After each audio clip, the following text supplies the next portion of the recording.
মাস্টারমশাই, মাস্টারমশাই, ছুটতে ছুটতে এসে এইটুকু বলেই হাঁপাতে থাকে ইসমাইল। সবাই বলে স্কুল মাস্টারই সব থেকে সুখের চাকরি। সে যে কত সুখের চাকরি হাড়ে হাড়ে টের পাচ্ছেন হলধরবাবু। Unit test, mid day meal, তারপর এটা আবার বোর্ডিং স্কুল, সব সময় কাজের চাপ। সামনের সপ্তাহে ছেলের বিয়ে, তাও ছুটি পাননি। ফোনেই গিন্নির সাথে প্রয়োজনীয় কথাবার্তা সেরে নিচ্ছিলেন। কথার মাঝে ইসমাইল এসে পড়ায় বাধ্য হয়ে কথা থামাতে হলো।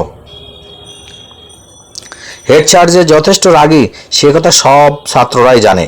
হলধরবাবু তার রাগী গম্ভীর গলাতেই ইসমাইলকে শুধান, কি হলো, মাঠে বাঘ বেরিয়েছে নাকি? এমন ছুটতে ছুটতে আসার কি হলো? তখনও হাঁপাচ্ছে ইসমাইল। দুটো ঢোক গিলে মুখ কাচুমাচু করে বলে, নতুন ছেলেটা। এইটুকু বলেই থেমে যায় ইসমাইল। নতুন ছেলেটা কি করেছে? এক ধমক লাগান হলধরবাবু। এবার আঙুল তুলে পুরনো হোস্টেল বাড়িটার দিকে আঙুল তোলে ইসমাইল, বলে, ওখানে ঢুকেছে ছেলেটা। আতকে ওঠেন হলধরবাবু। তোরা ছেলেটাকে বলিসনি ওখানে কারো ঢোকার বারণ আছে? আমরা কেমন করে জানবো মাস্টারমশাই যে ও ওখানে ঢুকবে? আমরা সবাই মাঠে ফুটবল খেলছিলাম, হঠাৎ দীনেশ খেয়াল করে ছেলেটা দোতলার বারান্দাতে দাঁড়িয়ে আছে। আমরা সবাই ওকে ওখান থেকে চলে আসতে বললাম, কিন্তু ও ভেতরে ঢুকে গেল, এখনও বেরিয়ে আসেনি। হলধরবাবু আজ প্রায় 19 বছর আছেন এই স্কুলে। তখন ওই বিল্ডিংটাই ছাত্রদের হোস্টেল ছিল। সেবার এক কালবৈশাখী ঝড়ের রাতে বাজ পড়ে হোস্টেলের একটা অংশ পুড়ে ভেঙে পড়ে। কয়েকজন ছাত্র মারাত্মক রকমের আহত হয়েছিল। মারা গিয়েছিল একজন ছাত্র, মুখটুকু বাদে শরীরের একটা অংশ বিশ্রীভাবে ঝলসে গিয়েছিল। আজ 12 বছরের বেশি হয়ে গেল, এখনও সেদিনের ঘটনা মনে পড়লে শিউরে ওঠেন হলধরবাবু। তারপর বছর খানেক ওই বিল্ডিং অমন অবস্থাতেই পড়েছিল।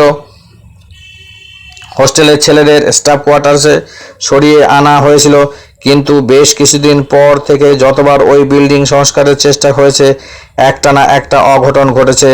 দোতলা অবধি তো কেউই পৌঁছাতে পারেনি, শেষ অবধি ভূতের বিল্ডিং নাম নিয়ে বিল্ডিংটা ভাঙাচোরা অবস্থাতেই পড়ে আছে। ওই নতুন ছেলেটা তো সদ্য কদিন হলো ক্লাস 6-এ ভর্তি হয়েছে। ওর বাবা মা দুজনেই কিভাবে যেন মারা গেছে। জ্যাঠা এসে ভর্তি করে দিয়ে গেছে, উনি বলেছিলেন। অবশ্য ছেলেটি বড় দুরন্ত, কিন্তু এই কদিনে তো ছেলেটিকে বেশ চুপচাপই মনে হচ্ছিল। আর ভেবে কি হবে, এখন ভালোই ভালোই ওই ছেলেকে ভূতরে বিল্ডিং থেকে বের করে আনতে পারলে হয়। না হলে কৈফিয়ত দেবেন কিভাবে ওর বাড়ির লোকের কাছে? শুধু বাড়ির লোক, পান থেকে চুন খসলেই পার্টি থেকে মিডিয়া কেউ ঝাঁপিয়ে পড়তে বাকি থাকবে না। স্কুল ছুটির পর প্রতিদিন বিকালেই তো ওই ছেলেরা মাঠে খেলা করে। ছেলেরা সন্ধ্যের মুখে ওই ভাঙা বিল্ডিংয়ে ঢোকার কি দরকার পড়লো কে জানে। আজকালকার ছেলেপিলে বড্ড বেয়ারা। আর দেরি না করে ইসমাইল সাথে সাথে ওইদিকে বাড়ায় হলধরবাবু। অন্য ছেলেরা সব মুখ কাচুমাচু করে দাঁড়িয়ে আছে। হলধরবাবু বিল্ডিংয়ের দিকে এগোতে গিয়ে থমকে যান। গতবার এক মিস্ত্রি জোর করে ঢুকেছিল বিল্ডিংয়ে, ঘরের জিনিসপত্র বের করে আনবে বলে, কিন্তু কি হলো, সবার চোখের সামনে সুস্থ মানুষটা মুখে রক্ত উঠে মরে গিয়েছিল। ডাক্তার ডাকার সময়টুকু অবধি পাওয়া যায়নি। খানিক পিছিয়ে আসেন হলধরবাবু। যা তো স্টাফ কোয়ার্টার্স থেকে স্যারদের ডেকে নিয়ে আয়। হলধরবাবু ছাড়া আরও 2জন স্যার থাকেন এখানে। একা কোনো সিদ্ধান্ত নেওয়ার থেকে সবাই মিলে ভেবে কাজটা করাই ভালো। হলধরবাবুর মুখ থেকে কথাটা বের হতে না হতেই 2জন ছেলে ছুট লাগায়। হলধরবাবু হাঁক পারেন, রামদিনকেও ডেকে আনবি। স্কুলের দারোয়ান কাম নাইট গার্ড রামদিন, পেটানোর চেহারা, ভয়ডরও খুব একটা নেই। এমন সমস্যায় তো রামদিনের মতো মানুষকেই সাথে দরকার। ছেলেটা ভিতরে কি করছে কে জানে, সারা শব্দও তো নেই। মরে পড়ে গেল কিনা? না স্যার, মরিনি, এই তো আমি। চমকে ওঠেন হলধরবাবু। আর ভূতের মতো দুম করে এ ছেলে উদয় হলো কোথা থেকে? এখনই তো সামনে কেউ ছিল না।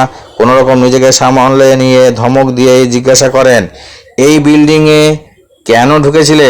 তুমি জানো না এখানে ঢোকা বারণ? কেন স্যার, কি হয়েছে এই বিল্ডিংয়ে?